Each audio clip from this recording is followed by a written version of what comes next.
전 항상 잠자기 전에 물을 마시고요. 아침에 일어나면 꼭 물을 마십니다. 입안이 많이 말라서. 그리고 자는 도중 잠깐 깨면 꼭 갈증 때문에 물을 마시고 자는데요. 무슨 병 때문일까요? 그리고 입안이 텁텁해서 조금 물을 마시는데도 이 물이 흡수가 안 되는지 조금 후에 화장실을 꼭 가게 됩니다. 무슨 병인 건지 아는 분은 꼭 알려주세요. 안녕하세요. 지식틀치기입니다. 먼저 답변 드리기 전 이미지 저작권상 화면과 음성이 고르지 않은 점 양해 바랍니다. 영상을 끝까지 시청해주시고 좋아요 한 번씩 눌러주세요. 영상을 만드는 사람에게 큰 힘이 됩니다. 답변 드리겠습니다. 요붕증 아니면 당뇨에 대한 검사 한번 해보세요.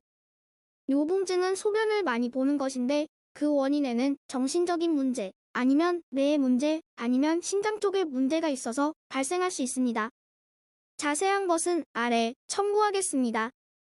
당뇨가 생기는 경우에도 혈중에 당 성분이 올라가 희석하기 위해 갈증을 느끼고 많은 물을 먹게 됩니다. 한번 병원 가서 검사 한번 받아보시길. 심리적인 문제로 물을 많이 마시는 경우는 약물 치료 없이 물만 조금 먹어야 하나, 그 외에 문제인 경우는 약물 치료해야 합니다. 요붕증 여름철이 되면 물을 많이 마시게 된다.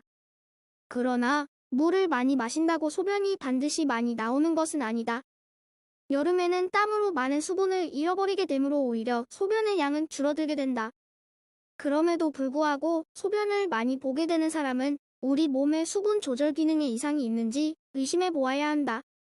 정상인의 평균 소변량은 하루에 약 2리터 이하지만 5리터 이상의 많은 소변을 보고 그만큼 많은 양의 물을 마셔야 하는 질환을 요붕증이라고 한다.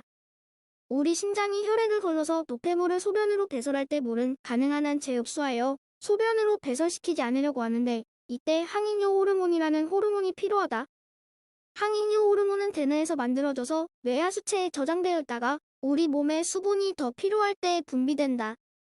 그러므로 이 항잉요 호르몬이 잘 분비되지 않게 되거나 심장에서 작용을 잘하지 못하게 되면 요붕증이 발생된다.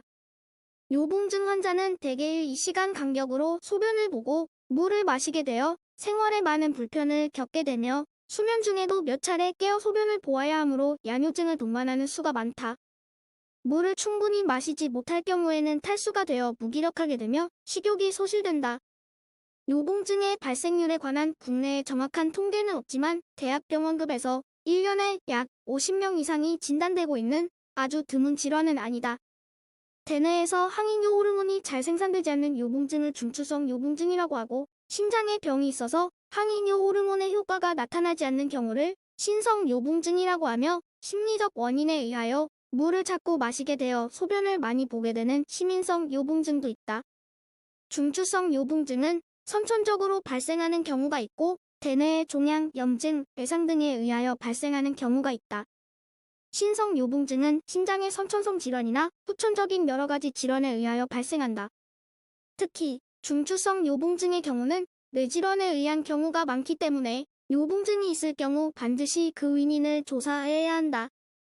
당뇨병 환자의 경우에도 혈당이 매우 증가되면 심장에서 물의 재흡수가 잘 이루어지지 않아서 소변의 양이 많아지고 갈증이 따르게 되어 물을 많이 마시게 되므로 감별을 요한다. 앞에서 설명한 세 가지의 요붕증을 감별하기 위하여서는 탈수 검사를 시행하면서 혈액 속의 항잉요 호르몬 농도를 측정한다. 검사 결과에 따라 항잉요 호르몬이 전혀 분비되지 않는 경우와 약간 분비되는 경우로 다시 분류할 수 있다. 특히 중추성 요붕증의 경우는 뇌종양이 그 원인인 경우가 많기 때문에 대뇌의 컴퓨터 촬영이나 MRI 촬영 등을 반드시 시행하여 종양을 조기에 발견하고 치료를 해야 한다. 중추성 요붕증 환자에서도 항잉요 호르몬이 전혀 분비되지 않는 환자인 경우에는 항잉요 호르몬 보충 요법을 평생 해야 하는데 액체로 된 호르몬을 코로 흡입하는 약제와 복용하는 경구 약제가 있다. 최근 두 가지 약제가 모두 정식으로 수입되며 의료보험에 적용되므로 치료 비용이 월 7만 원 정도로 많이 줄어들었다.